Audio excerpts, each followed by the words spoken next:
സത്യം ഇതൊരു കാത്തിരിപ്പാണ്. 2-3 ദിവസം കൊണ്ട് വലിയ കാത്തിരിപ്പാണ്. കാരണം എന്തെന്ന് നിങ്ങൾക്കറിയുമല്ലോ, മത്സ്യത്തൊഴിലാളികൾ വളരെ വറുതിയിലാണ്. അപ്പോൾ കടലിലോട്ട് പോകാൻ പറ്റാത്തൊരവസ്ഥ കണ്ടല്ലോ. തിരമാലകൾ, ശക്തമായ തിരമാലകൾ കാരണം മത്സ്യത്തൊഴിലാളികൾക്ക് അങ്ങോട്ട് പോകാൻ വയ്യ. 2-3 ദിവസമായിട്ട് ഞാൻ ഈ കല്ലിൻ്റെ പുറത്ത് വന്നിരിക്കുകയാണ്. എന്തിനാണെന്നറിയോ? ഏതെങ്കിലും ഒരു നല്ല മീൻ കൊത്തിയാൽ നമുക്ക് വളരെ ഉപകാരമാവും. കാരണമൊന്നുമല്ല, നമ്മുടെ ഇഷ്ടപ്പെട്ട ആൾക്കാർ ഒരുപാട് പേരുണ്ട്. അവർ കാത്തിരിക്കുകയാണ് നമ്മളുടെ എന്തെങ്കിലും വെറൈറ്റി വേണമെന്ന് ആഗ്രഹിച്ചുകൊണ്ട്. അപ്പോൾ ഞാൻ ഇതുകൊണ്ടാണ് മത്സ്യത്തൊഴിലാളികൾ ഇങ്ങനെ ഇരിക്കുകയാണ്. അപ്പോൾ എൻ്റെ കണ്ണു മൊത്തം അവരിലോട്ടാണ്. അപ്പോഴത്തേക്ക് സത്യം പറയാം, വലപ്പണിയല്ല, ചൂണ്ടയാണ്. ചൂണ്ടയെന്ന് പറയുമ്പം പല ടൈപ്പ് ഓഫ് ചൂണ്ടയുണ്ട്. ഇപ്പോൾ 2 ദിവസം കൊണ്ട് എന്താ പറയുക, ഈ വെറൈറ്റി ആയിട്ടുള്ള മീനുകൾ വരുന്നുണ്ട്. കാരണം തണുപ്പ് കൂടുതലായതുകൊണ്ട് ഉൾക്കടലിലുള്ള സാധനങ്ങൾ മൊത്തവും ഈ തണലായ ഈ പാലത്തിനടുത്ത് വരുന്നുണ്ട്. അപ്പോൾ ഏതെങ്കിലും ഒരു മീൻ കിട്ടുമെങ്കിൽ അത് നമ്മുടെ ഷോയ്ക്ക് വലിയ ഗുണം ചെയ്യും. അപ്പോൾ ഞാൻ അങ്ങോട്ട് തിരികുകയാണ്. അവരെ നമുക്കൊന്ന് കാത്തിരിക്കാം.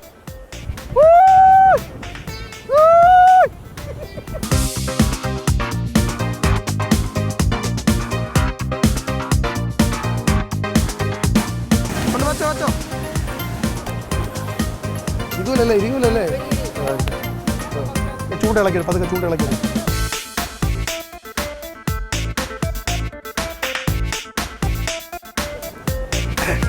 വളരെ സന്തോഷം തോന്നുന്നു. കാരണം എന്താ വെച്ചാൽ നമ്മൾ പ്രതീക്ഷിച്ച ഒരു സാധനം കിട്ടിയിരിക്കണം, വലിയ സാധനം. ഒരു 4 കിലോ വരത്തില്ലേ? ഇതിന്റെ പേരെന്താണ്? പല്ലം പോള. അത് എല്ലാ സമയത്തും കിട്ടുമോ മക്കളെ? ഇത് ഈ കടൽക്ഷോഭമുള്ള സമയത്ത്, നല്ല തണുപ്പുള്ള സമയത്ത് മാത്രമേ ഇത് കിട്ടൂന്നാണ് അവർ പറയുന്നത്. അതും ഈ കല്ല് എന്താ പറയുക, കടലിൽ കല്ലിൻ്റെ കാടുകളുണ്ട്. ആ കല്ലിൻ്റെ കാടുകളിൽ മാത്രം വളരുന്ന ഒരു സ്പെഷ്യൽ മീനാണ് പല്ലം പോള. ചൂണ്ടയിൽ മാത്രമേ ഇവനെ കുടുങ്ങത്തുള്ളൂ. ഇവനെ നമുക്ക് അങ്ങോട്ട് പൊള്ളിക്കാം അല്ലേ? എന്ന് വെച്ചാൽ വേറെ ഒന്നും ചെയ്യണ്ട. ഇതിൻ്റെ സ്ലാമ്പും ഇതിനെ കളഞ്ഞ് നമ്മൾ ചുടാൻ പോവുക നാടൻ രീതിയിൽ. എങ്ങനെ തുടങ്ങല്ലേ മക്കളെ? അങ്കിളും കൂടെ കാണണം. നമുക്കിതൊന്ന് പൊളിച്ചടുക്കണം കേട്ടോ മക്കളെ? ഓക്കെ, വാ നമുക്ക് അതിലോട്ട് പോവാം. വാ മക്കളെ.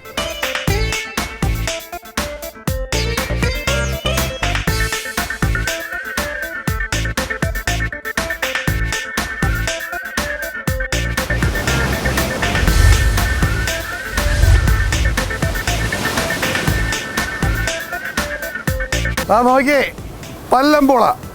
അപ്പം നമുക്കിവനെ മസാല പൊടക്ക് പോകുന്നതിന് മുമ്പേ നമുക്ക് ക്ലീൻ ചെയ്യണം. കണ്ട ഇതിൻ്റെ മുള്ള് കണ്ട ഭയങ്കര കാഠിന്യമാണ്.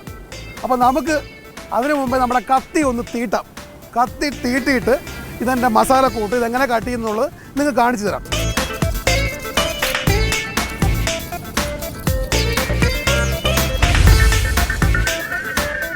അപ്പോൾ ഏതാണ്ട് മൂർച്ച വന്നിട്ടുണ്ട്.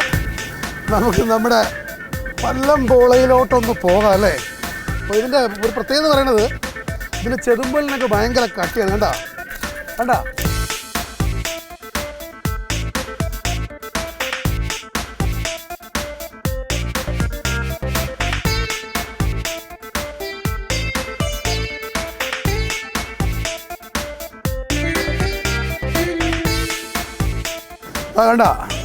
ഇതാണ് ആ പല്ലം പോളയുടെ പ്രത്യേകത. കണ്ടോ, ആ ചെതുമ്പൽ പോയി കഴിഞ്ഞപ്പോൾ വേറൊരു ലെവലിലായി. അതിനു മുമ്പേ എന്താ പറയുക, മഴവില്ല് പോലെ സുന്ദരിയായിരുന്നു.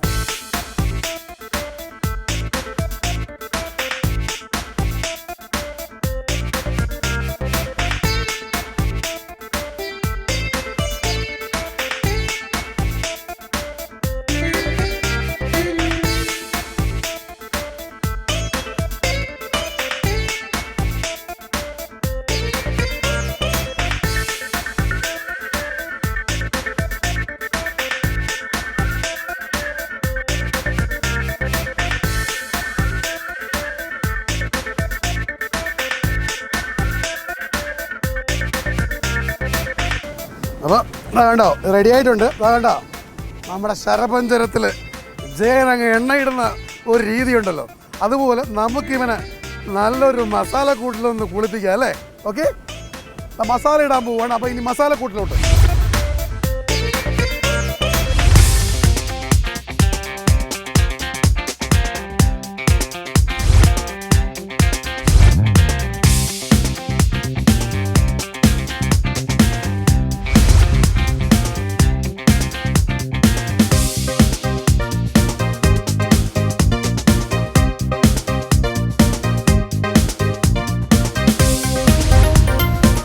കിടക്കണ കിടപ്പ് കണ്ട ഇനി നമ്മളിവനെ ഒന്ന് സുന്ദരനാക്കണ്ടേ. അപ്പോൾ നമ്മൾ നമ്മുടെ ഇൻഗ്രീഡിയൻസ് ഒന്ന് കാണിച്ചു തരാം. ആദ്യം ഇതാ കണ്ടല്ലോ, മുളക് പൊടി, കുരുമുളക് പൊടി, മഞ്ഞൾപ്പൊടി, നാരങ്ങ, ഗരം മസാല, രമ്പയില, പച്ചമുളക്, തക്കാളി. തുടങ്ങാം അല്ലേ? ആദ്യമായിട്ട് ഇഞ്ചി, വെളുത്തുള്ളി, പച്ചമുളക് നമ്മളത് നല്ല കല്ലിൽ ഇടിച്ച് വെച്ചിരിക്കുകയാണ്. ഇതന്നെ നമ്മൾ ഇവിടെ ഇടുകയാണ്. അത് കഴിഞ്ഞിട്ട് ശ്രദ്ധിക്കണം, ഇതിന് സ്പെഷ്യലി എരി കൂടുതലായതുകൊണ്ട് കാശ്മീരി ചില്ലിയാണ് നമ്മൾ ഉപയോഗിക്കുന്നത്. കാശ്മീരി ചില്ലി കറക്റ്റ് കണ്ടോ, അല്ലാതെ കളറൊന്നുമല്ല. നമ്മളിത് ചേർത്തു. അല്പം മഞ്ഞൾപ്പൊടി, പെപ്പർ പൗഡർ, ശകലം ഗരം മസാല. നമുക്ക് ഒരു ടേസ്റ്റ് വ്യത്യാസത്തിന് വേണ്ടി കുറച്ച് ഗരം മസാല ചേർക്കുകയാണ്. ശ്രദ്ധിക്കണം. അത് കഴിഞ്ഞ് നമ്മൾ ആവശ്യത്തിന് കുറച്ച് വലിയ മീനല്ല, അപ്പോൾ ഉപ്പ് കുറച്ച് ഇത്ര ഇരുന്നോട്ടെ. നമ്മൾ ഈ മിക്സ് ചെയ്യാൻ പോകുന്നത് എണ്ണയോ ഒന്നുമല്ല, നമ്മൾ നാരങ്ങയിൽ മിക്സ് ചെയ്യാൻ പോവുകയാണ്. ശ്രദ്ധിക്കുക, അതിൻ്റെ കുരു എടുത്ത് കളയാൻ മറക്കണ്ട. കഴിഞ്ഞു. നമ്മൾ കാര്യം എടുക്കുകയാണ്. ഇതിന് അല്പം പരുവപ്പെടുത്തുകയാണ്. ഇതുമായിട്ട് മിക്സ് ചെയ്ത് ഇവനെ കണ്ടോ നല്ല പരുവാക്കുക. ഒന്നുകൂടി നമുക്ക് നല്ലപോലെ ഒന്ന് കാണാം അല്ലേ?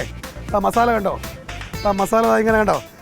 കളറൊന്നും നമ്മൾ ഈ കളർ ആവശ്യമില്ലാതാണ് ഈ കളറൊക്കെ ചേർക്കുന്നത്. ഇതിന് പകരം നമുക്ക് നാച്ചുറലായിട്ട് നമുക്ക് കാശ്മീരി ചില്ലി ഉപയോഗിച്ചാൽ മതി. മസാലക്കൂട്ട് അതിന് റെഡിയായിട്ടുണ്ട്. അതാ കണ്ടോ, ഞാൻ ഒരു ഉരുള പിടിച്ച് മസാലക്കൂട്ടിന് നമ്മുടെ നാരങ്ങയിലാണ് ഇതിനെ മിക്സ് ചെയ്തെടുത്തിരിക്കുന്നു.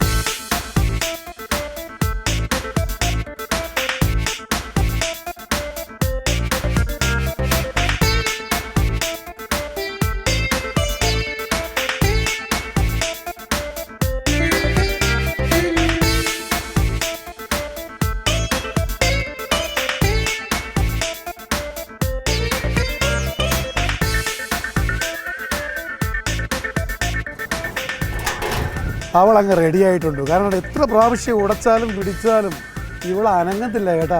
ഇതിനെ നമുക്കപ്പോൾ ചുട്ടെടുക്കുമ്പോൾ എന്തായിരിക്കും ഒന്ന് ചിന്തിച്ച് നോക്കി. വാഴയില വേണം, വാഴയിലുള്ളിലെ കാര്യം നടക്കത്തുള്ളൂ. അപ്പോൾ വാഴയില നമ്മളത് ആദ്യം ഒന്ന് മുറിച്ചിട്ട് ഇപ്പോൾ വരാം കേട്ടോ. ഏതായാലും വാഴയില ഒന്ന് മുറിച്ച് കളയാം. നോക്കട്ടെ, കയറാൻ പറ്റത്തില്ല, കയറിയത് ഒടിഞ്ഞു വീഴും. ഈ വാഴയിലയിൽ നമുക്ക് അവനെ അങ്ങ് പൊതിയണ്ടേ. നോക്കട്ടെ എങ്ങനെ ഉണ്ടെന്ന്.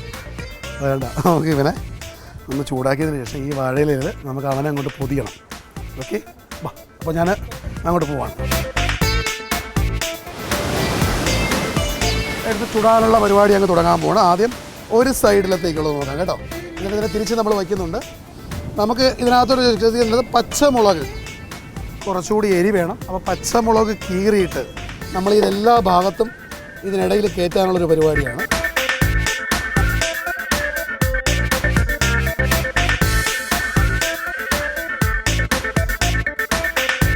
മുളകെല്ലാം വച്ച് കഴിഞ്ഞു. പിന്നെ നാരങ്ങയുടെ പീസ് വെച്ചു. അത് കഴിഞ്ഞിട്ട് നമ്മൾ ഈ തക്കാളി കേട്ടോ, തക്കാളി ഇവിടെ അരിച്ച് വയ്ക്കുന്നു. അത് കഴിഞ്ഞിട്ട് നമ്മൾ സവാള രണ്ടെണ്ണം ഏതാണ്ട് ഇവിടത്തേക്കുള്ളതായി. ഇവനെ നേരെ നമ്മൾ തിരിച്ചു വയ്ക്കും കേട്ടോ. ഇനി ഇളകത്തില്ല, ഇത് ഇളകാതിരിക്കാൻ വേണ്ടി ഇങ്ങനെ വെച്ചിട്ട് തിരിച്ചു വെച്ചിട്ട് ഇവനെ ഇങ്ങനെ കിടത്തിയിട്ട് ഇനി അതേപോലെ നമ്മൾ പച്ചമുളക് എടുത്ത് വേണ്ട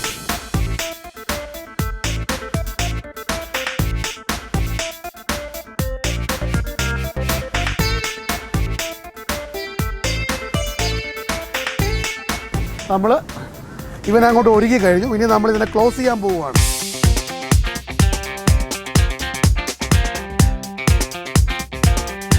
നമ്മൾ നല്ല കനലിലാണ് ചുട്ടെടുക്കുന്നത്. ഒരു ടൈം എടുക്കും, കാരണം മീനിൻ്റെ വേവിനെ കുറിച്ച് അറിയുമല്ലോ. അപ്പോൾ നമുക്ക് ഈ വാഴയില പ്രൊട്ടക്ട് ചെയ്തുകൊണ്ട് നമുക്കൊരു അലുമിനിയം ഫോയിലിനെ നമുക്ക് ചുറ്റാം.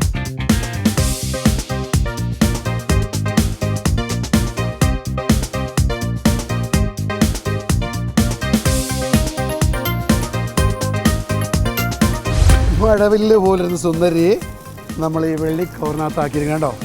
വെൽഡ് പാക്കാക്കിയിരിക്കുകയാണ്. നമുക്കിവനെ ഇങ്ങ് ചുട്ടെടുക്കാം അല്ലേ. നമ്മളിനി കല്ല് കൂട്ടാൻ പോവുകയാണ്. കല്ല് കൂട്ടി ഇവിടെ നമുക്ക് വിറക് ശേഖരിച്ചാണ് ചെയ്യണം. പ്രത്യേക വിറകൊന്നും മാറ്റിയിട്ടില്ല. കുറച്ച് ചിരട്ട ഇവിടെയുള്ള വിറകുകളൊക്കെ എടുത്ത് നമ്മളങ്ങോട്ട് തുടങ്ങാൻ പോവാം.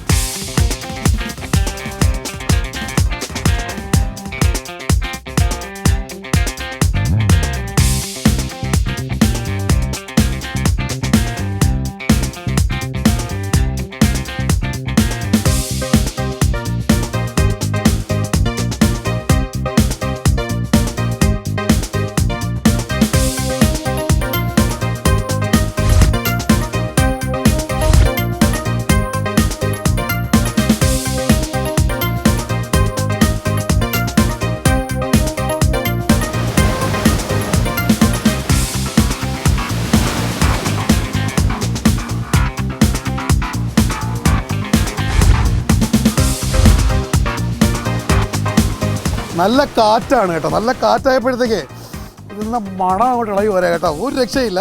അപ്പോൾ നമ്മൾ ആ ചുട്ട മീൻ റെഡി ആയിട്ടുണ്ട്. അപ്പോൾ നമുക്ക് ഇവനെ കല്ലൊക്കെ ഒന്ന് മാറ്റി നമുക്കിത് കഴിക്കാൻ വേണ്ടി, നമ്മുടെ മത്സ്യത്തൊഴിലാളികൾക്ക് തന്നെ കഴിക്കാൻ വേണ്ടി നമുക്കിതിനൊന്ന് പാകപ്പെടുന്നത്. നല്ല ചൂടുണ്ട്, എടുക്കാൻ പോവാണ്. അപ്പോൾ എടുത്ത് അപ്പോൾ നമ്മൾ ഈ സാധനത്തിനെ ഇങ്ങ് എടുത്തു. ഇനി നോക്കാതെ തന്നെ ഞാൻ പറയാം, സത്യം മണം അടിച്ച് കഴിഞ്ഞപ്പോഴത്തേക്ക് ഉറപ്പാണ്, ടേസ്റ്റാണ്. അപ്പോൾ നമ്മുടെ കുറച്ച് മത്സ്യത്തൊഴിലാളികൾ അവിടെ ഇരിപ്പുണ്ട്, എൻ്റെ കൂട്ടുകാരും എല്ലാവരും ഉണ്ട്. അപ്പോൾ നമുക്കിത് അവർക്ക് കൊടുത്തുകൊണ്ട് ഇതിൻ്റെ ടേസ്റ്റ് ഒന്ന് നമുക്ക് നോക്കാം അല്ലേ.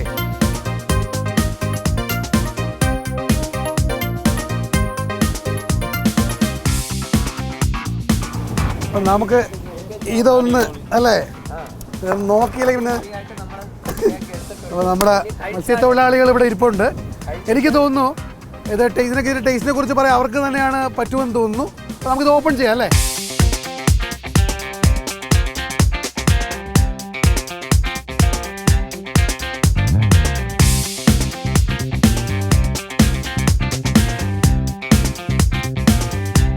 നമുക്ക് തുടങ്ങാം അല്ലേ. ഞാൻ നോക്കട്ടെ. അയ്യോ അയ്യോ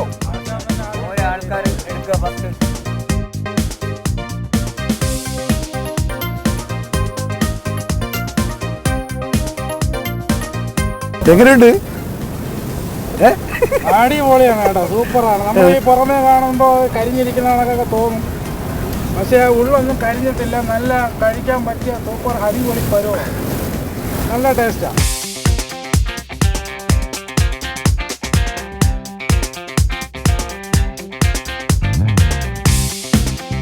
ഇതിൽ 2-3 വ്യത്യാസങ്ങൾ നിങ്ങൾ കണ്ടു കാണും. ഞങ്ങൾക്കിതിൽ മത്സ്യത്തൊഴിലാളി കുറച്ച് സ്പൈസി കൂടുതൽ കഴിക്കുന്നത്, എന്നാൽ എരിവ് കൂടുതൽ കഴിക്കുന്ന ആൾക്കാരാണ്. അപ്പോൾ അതുകൊണ്ടാണ് ഓരോ ഇടയിലും ഓരോ കട്ടിങ്ങിൻ്റെ ഭാഗത്തും നമ്മൾ പച്ചമുളക് കീറി വെച്ചത്. അതിൻ്റെ ഗുണം മീനിൻ്റെ അങ്ങ് അകത്ത് വരെ പോയിട്ടുണ്ടെന്നാണ് എനിക്ക് മനസ്സിലാക്കാൻ സാധിച്ചത്. അപ്പോൾ തീർച്ചയായിട്ടും ഈ വ്യത്യസ്തമായ മസാല നിങ്ങൾ ഉപയോഗിക്കണം, മറക്കണ്ട.